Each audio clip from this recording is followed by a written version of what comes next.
السلام علیکم ورحمۃ اللہ وبرکاتہ۔ الحمدللہ رب العالمین الرحمن الرحیم مالک یوم الدین ایاک نعبد و ایاک نستعین۔ حضرات و سامعین ناظرین، جب ہم قرآن کی تلاوت کرتے ہیں تو اللہ تعالیٰ کے اس مقدس کتاب کو پڑھتے ہوئے ہمارے سامنے بسا اوقات آیات سجدہ آ جاتی ہے۔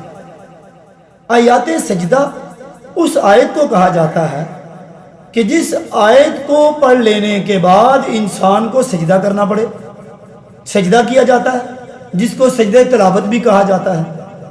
اور اسی طرح سے یہ ایک بات ذہن میں رکھیں کہ صرف اور صرف سجدہ تلاوت اس آدمی کے لیے نہیں ہے جو قرآن پڑھ رہا ہے، بلکہ جو قرآن کو سن رہا ہے اس پر بھی سجدہ کرنا ضروری ہوتا ہے۔ یعنی قرآن پڑھنے والے کو بھی سجدہ کرنا چاہیے، اور جو قرآن سن رہا ہے خواہ وہ عمدن سن رہا ہے یا ویسے ہی اس تک آواز جا رہی ہے، لیکن اگر وہ محسوس کر رہا ہے، اس کو پتہ چلتا ہے کہ یہ آیات جو تلاوت کی جا رہی ہے یہ آیات سجدہ ہے، تو اسے چاہیے کہ وہ سجدہ کرے۔ اور سجدہ کرنے کے لیے اللہ کے نبی صلی اللہ علیہ وسلم نے بہت ہی پیاری حدیث ہمارے لیے بیان فرمائی ہے۔ حضرت ابو ہریرہ رضی اللہ تعالی عنہ فرماتے ہیں کہ جب انسان آیات سجدہ پڑھنے کے بعد یا سن لینے کے بعد سجدے میں پڑ جاتا ہے تو اس سجدے میں جانے کی وجہ سے شیطان اپنے سر میں خاک ڈالتا ہے۔ یعنی یہ سمجھ لیں کہ یہ سجدہ تلاوت کرنے کی فضیلت ہے کہ جب انسان سجدے میں جاتا ہے تو شیطان روتا ہے، پیٹتا ہے، اپنے آپ کو پیٹتا ہے کہ یہ وہ بندہ ہے اور یہ آدمی سجدہ کر رہا ہے، اور یہ وہ سجدہ ہے جس کو کرنے سے میں نے انکار کیا، اللہ نے مجھے جنت سے نکال دیا، اور یہ بندہ جو ہے سجدہ کر کے اللہ کو راضی کر رہا ہے اور جنت میں جانے کا حقدار بن رہا ہے۔ یہ فضیلت ہے سجدہ تلاوت کی کہ سجدہ تلاوت جب ہم سنیں یا وہ آیت جب ہم سجدہ تلاوت کے لیے وہ جو آیات ہے اگر ہم پڑھیں یا سنیں تو ہمیں فوراً جو ہے وہ سجدہ کر لینا چاہیے۔ اور اس سے بڑی بات کہ سجدہ تلاوت جو ہم کرتے ہیں یہ ایک بہت بڑی ہمارے ہاں غلط فہمی ہے کہ سجدہ تلاوت کیسے کرنا چاہیے، کرنے کا طریقہ کیا ہے۔ ہم کیا کرتے ہیں، قرآن پڑھتے ہیں، قرآن پڑھ رہے ہوتے ہیں، قرآن کو بند کیا، سائڈ پہ رکھا، سجدے میں چلے گئے، اس کے بعد اٹھے، بس ٹھیک ہے سجدہ تلاوت ہو گیا۔ میرے بھائیوں پہلے اس کے بارے میں دیکھیں کہ سجدہ تلاوت میں کرنا کیا ہوتا ہے۔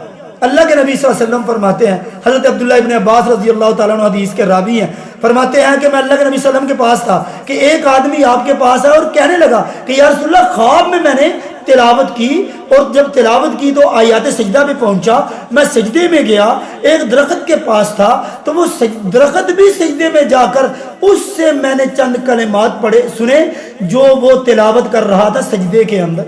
تو اللہ کے نبی صلی اللہ علیہ وسلم نے وہ کلمات ہمارے لیے بیان فرمائے۔ وہ کلمات کیا ہیں کہ جو سجدے میں جا کر ہم نے پڑھنے ہوتے ہیں۔ اب یہ نہیں ہے کہ ہم سجدے میں جائیں بس ٹھیک ہے، جیسے عام روٹین میں ہم سجدہ کرتے ہیں نماز کا، سبحان ربی الاعلیٰ پڑھ لیا اور بس ٹھیک ہے ہم نے سجدہ کر لیا۔ سجدے تلاوت کے لیے یہ دعا نہیں ہے، اس کے الگ کلمات ہیں، ان کلمات کو دہرانا چاہیے، پھر جا کر ہمارا سجدہ تلاوت صحیح معنوں میں ہوتا ہے۔ اس کے کلمات کیا ہیں ذرا سنیں۔ اللہ کے نبی صلی اللہ علیہ وسلم فرماتے ہیں اللہم اکتب لی بہا عندک اجرا وضع عنی بها وزرا واجعلها لي عندك ذخرا وتقبلها مني كما تقبلتها من عبدك داود۔ اللہ کے نبی صلی اللہ علیہ وسلم نے یہ سجدہ تلاوت کی دعا ہمیں سکھائی۔ جب ہم سجدہ تلاوت کریں تو میرے بھائیوں، میری ماں بہنوں، یہ والے کلمات ہمیں سجدہ تلاوت میں پڑھنے چاہیے۔ یہ نہیں ہے کہ ہم نماز والی سبحان ربی الاعلیٰ پڑھ لیں تو بس وہی کافی ہے، اسی طرح سے سجدہ ہمارا ہو جاتا ہے۔ تو سجدہ تلاوت اور ہے، نماز کا سجدہ اور ہے۔ یہ سجدہ بھی ضروری کرنا چاہیے، خاص سننے والا ہو یا پڑھنے والا ہو، اور جب سجدے میں جائیں تو ہمیں یہ والے کلمات، یہ کلمات پڑھنے چاہیے، تب جا کر ہمارا سجدہ تلاوت صحیح معنوں میں ہوگا۔